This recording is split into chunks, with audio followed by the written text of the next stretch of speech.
Alright, so what I'm going to do today is I'm going to show you just how to do a super basic mix on a track. I'm going to take one of my songs that I wrote, so I'm going to show it to you pre-mix, and then I'm going to show you how to get it to a place where it's release ready. Let's go.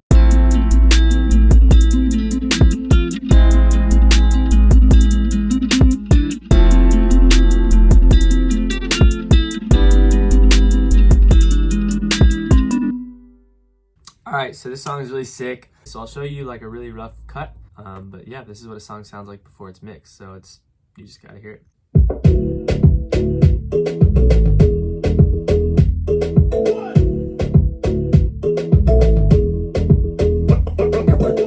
I have to tell you, pretty faces do not come here often. I look inside, her heart is black. But billions of people swim through the earth. So anyways, that's the vibe.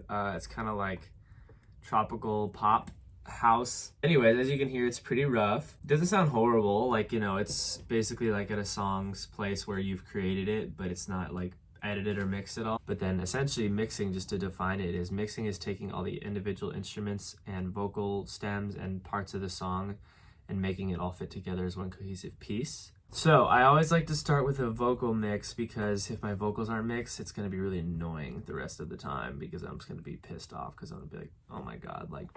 And I've already done a little bit of a mix on the vocals in terms of volume. I have the main track. This is the main vocals I recorded. And then what I always like to do is I just duplicate that track and do what's called parallel compression on it, which essentially means you just compress the shit out of the second track and then you lower it quite a bit, but that kind of adds volume to it. So basically for pop, basically all the forms of production that I do for this channel, pop, hip hop, and R&B, you want the vocals to be really compressed. So what compression does, just a basic explanation of compression, is the lower volumes in a vocal, it makes come up higher, and the higher volumes in a vocal, it brings down lower. So it compresses them so that they're at an even level, so that when the listener's hearing it, there's not this huge dynamic range of like da da da da da when I love, like it, but it's all like da da ba da ba when I fell in love. So yeah, so I did a parallel compression for my lead vocal, which is what I always do, and then I have a bunch of BGV vocals, background vocals, and I already kind of volumed them. You basically want like your background vocals to be lower than you think they should be. First thing is I'll always have auto-tune on it, even if I don't end up using it, and I end up using something more specific like Melodyne for auto-pitch vocals. When I'm just mixing, I always keep auto-tune on so that it just sounds really clean. Alright, so that's what my first part of the chain is, auto-tuner, and then I have my first big compressor on it. I use the Manley Vox Box for pretty much all my vocal compressions. There's presets with the Manley Vox Box when it's digitized, which is sweet. I always use basic male vocal. That's just one that I found that works for me. So what it sounds like with just the auto-tune and that one compressor. Don't see the way. Tell me I'll make it. Subtle, but it's essentially enough where it's compressing it and bringing it forward a little bit more. And then turn my EQ on. Basically you want to like take off all the low, and I'm doing a very quick version of these. Obviously, like if I'm actually going to do this, I'm going to take a lot longer, but for the sake of this video, I'm giving you kind of a quick overview of how to mix. And if you want specifics into any of these things, I do a lot of one-on-one coaching with producers, so if you're interested in learning how to like actually mix vocals well and like mix different things well, specific parts, then hit me up. We can do more of like a one-on-one session, but for this video, obviously I had to make it kind of broad. So basically for mixing vocals for the EQ, you just want to take off that low section because your voice doesn't even go there, and then you want to make sure there's no treble frequencies, and you do that by taking a little component of the EQ and just moving it around as you listen to it to see what sounds harsh, and if you find something that sounds harsh, then you bring it down. Don't see the way. Tell me I'll make it. Plenty fish they say.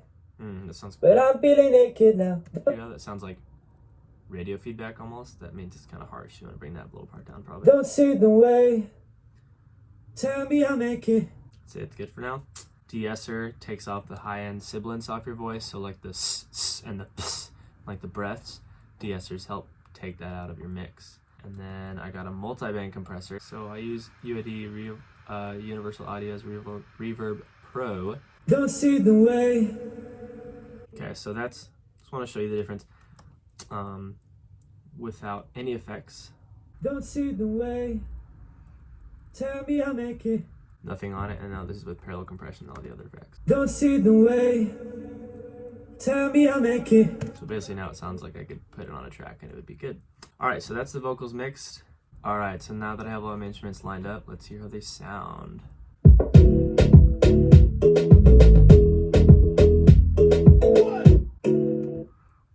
I like took this like tropical drum thing but I like chopped it all up and then changed all the notes for it, so now it sounds really fucking cool. Honestly, the chords are sick. Throw a compressor on this guy. A lot of times when I'm compressing instrumentation, I'll make the dry wet to like pretty low and then compress it a lot, but have the effect not on full blast so that it is compressing it, but it's not destroying it. Hey, sounds so good, I think. And then the drums and everything else, bring that a little down in the mix. And then if you hear that bass, I don't even know if you can hear it. I'll play it on its own, but I think I need to bring the bass up. So no compressor. And with compressor.